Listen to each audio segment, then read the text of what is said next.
It seems the key isn't working. Could you open the door? I asked my daughter-in-law, pressing the intercom button. There was a pause before a sharp response crackled through the speaker, accompanied by a chilling laugh. Who are you? This is our house now. None of you are even the rightful owners of this house. How dare you do such a thing? I exclaimed in disbelief. What are you even talking about? This house belongs to my husband. It's no place for a filthy old woman like you. If you stay here any longer, I'll report you, Hazel threatened. At that moment, the realization hit me like a cold wave. I was being denied access to my own home. But what they didn't know was that I'm not someone who backs down without a fight. This was only the beginning. My name is Genesis. Currently, it's been 1 year since my husband and I divorced after reaching our late age. To be honest, the reason my husband and I divorced later in life is that another woman appeared, claiming to love my husband. My husband has always been handsome, and as he aged, rather than losing his charm, he became more and more dashing. As a result, there was a woman who didn't mind his age and boldly approached him. He never seemed to have romantic feelings for anyone until he retired. Or at least that's what I thought. But as he approached retirement, there was a woman who, as always, was drawn to my husband's dashing demeanor and confessed her feelings to him. This woman knew he was married, yet she came to me and spoke about how much she loved him and wanted to share her life with him. I love him very much, she told me, but if you decide not to divorce him, I will step back. The same goes if he feels uncomfortable with my feelings. To be honest, in our marriage, after raising our 2 children and approaching retirement age, things had become a bit stagnant. So I even considered the idea of getting a late-in-life divorce and doing the things I wanted to do alone.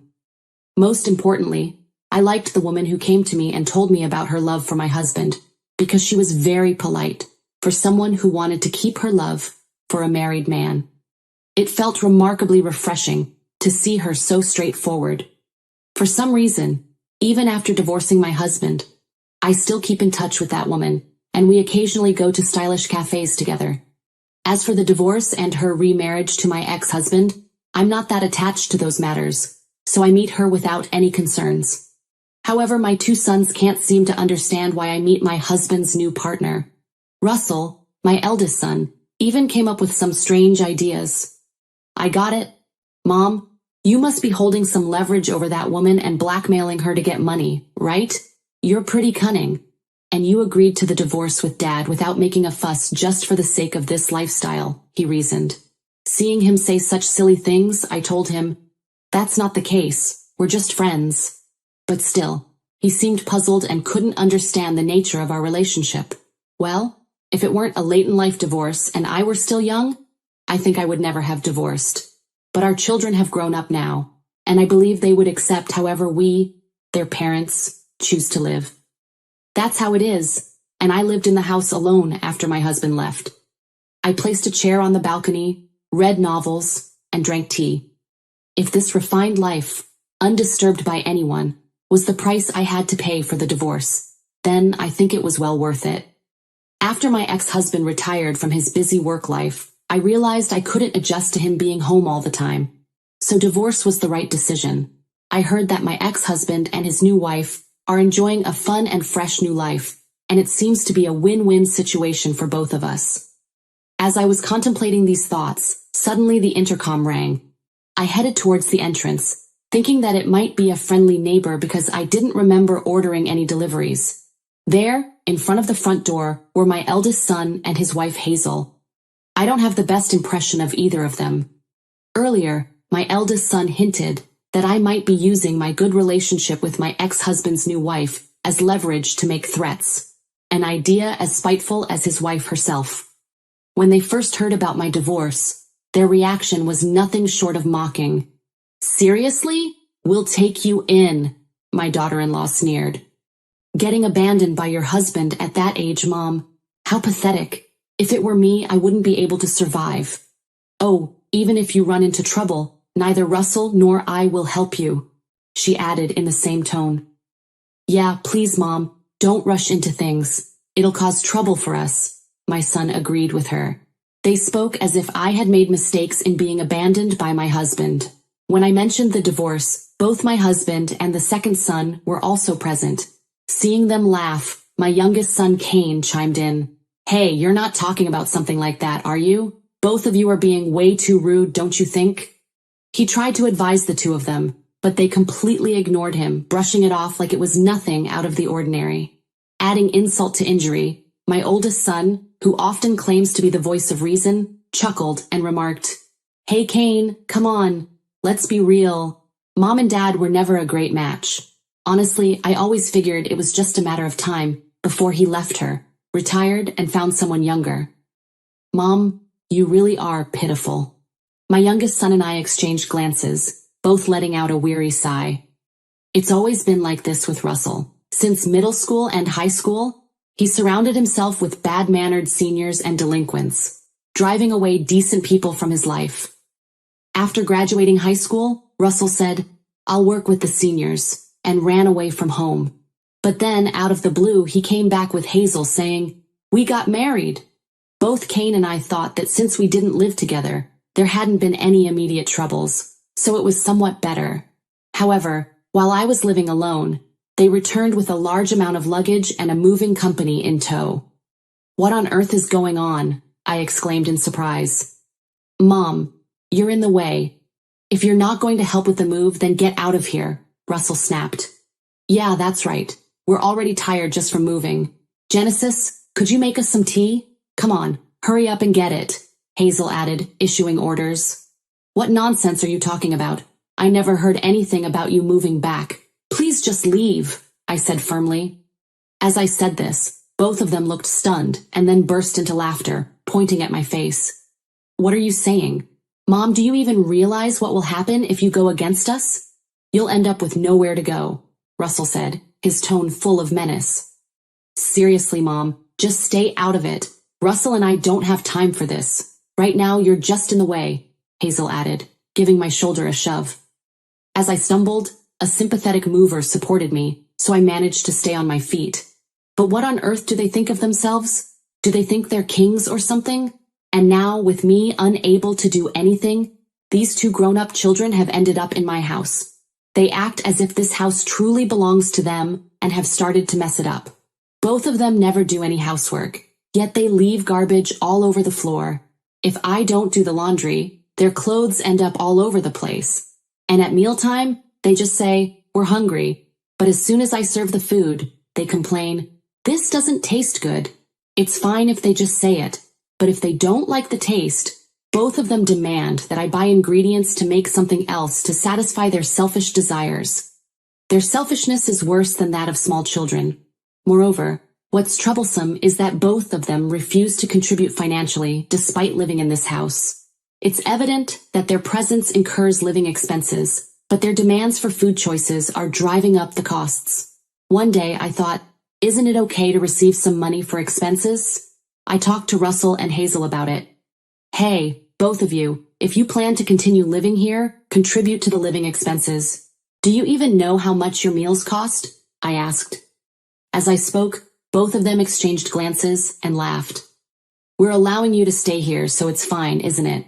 If you don't want to be kicked out, then keep quiet, Russell replied dismissively. I couldn't understand what the people in front of me were saying.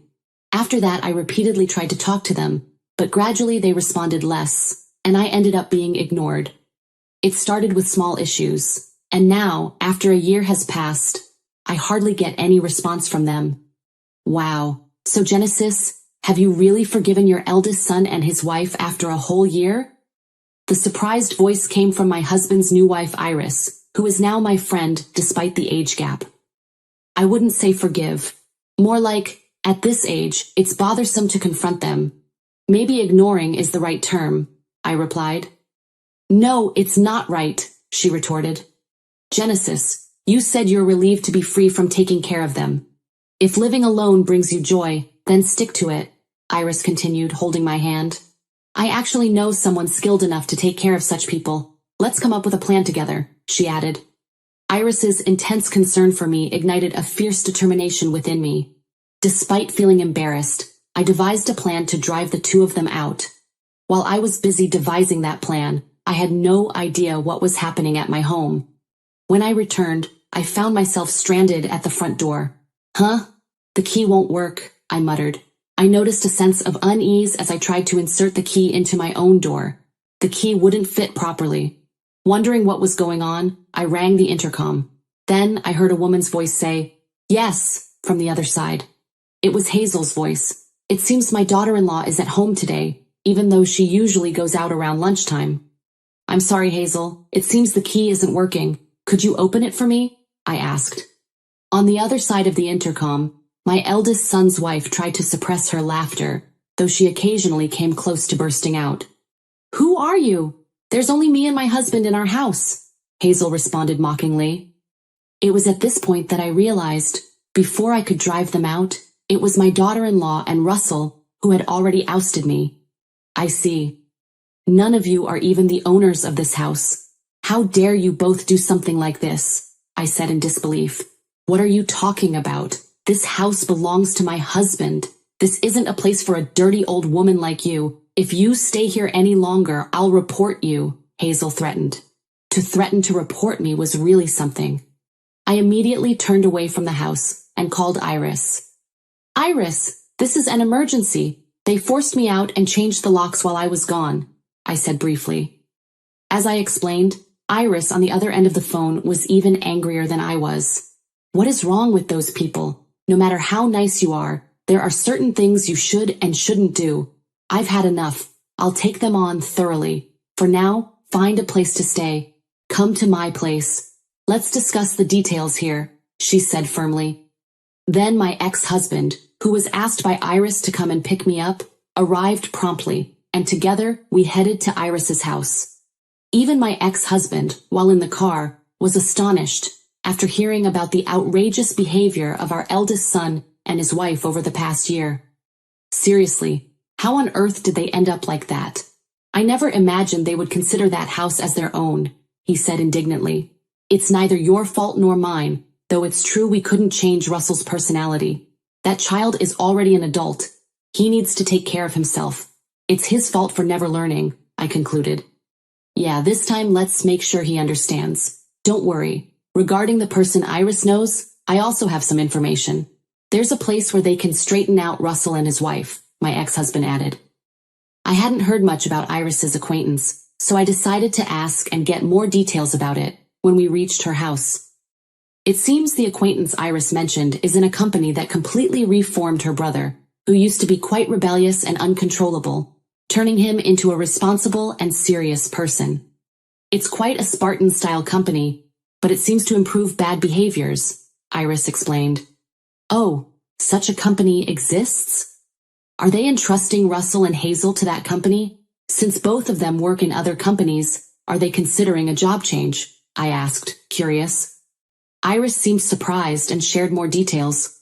To me, it was completely new and quite surprising. At the same time, I realized that we really need to take action against my daughter-in-law and my son. Later, I received several missed calls and messages from both Hazel and Russell, who were trying to reach me while I was living in a hotel. However, I didn't answer those calls. Turning off my smartphone, I headed to the house where Iris and my ex-husband were waiting. Both of them welcomed me, and I mentioned that my abusers had called, but I didn't answer. They both nodded in agreement. I can imagine. Hazel and my oldest son must be in a tough situation right now, because the house they thought they could continue to live in normally has been sold. They have to move out. Moreover, it seems that the people from the company they are going to rely on in the future are the ones who bought that house. There are many strong people in that company, including my brother, so I've been keeping an eye on them from a distance. They were told to get out of this house. Russell and Hazel both seemed to be shaking and falling on their butts. Iris told me this with a laugh. If only I could have watched the scene from afar, but I didn't know what they would say if I confronted them directly. Then, the intercom buzzed. Iris checked the monitor and said, "They're here. Stay in the living room, Genesis. I won't let them know you're here." With that, she went to the door to meet them. As soon as it opened, Russell started complaining to my ex-husband.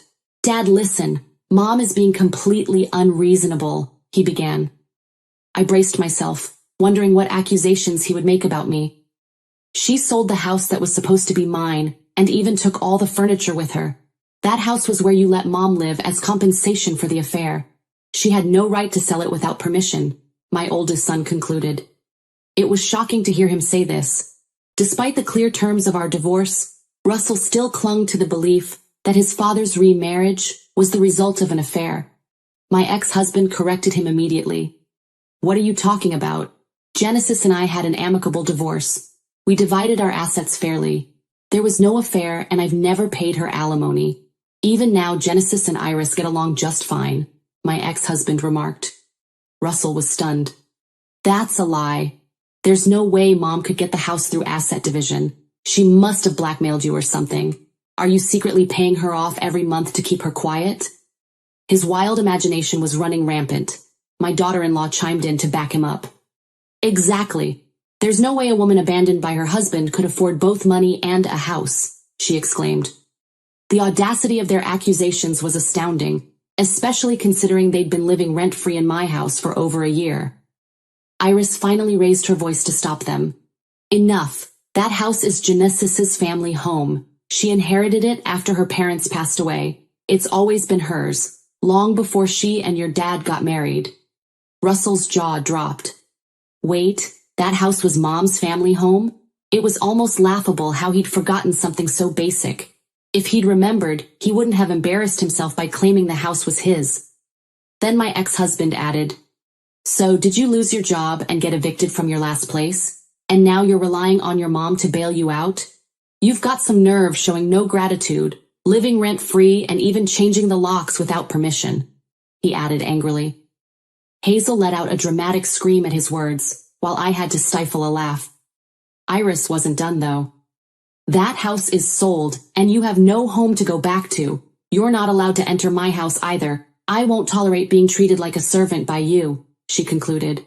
Russell and Hazel tried to protest, but neither Iris nor my ex-husband budged. Instead, Iris handed them a business card.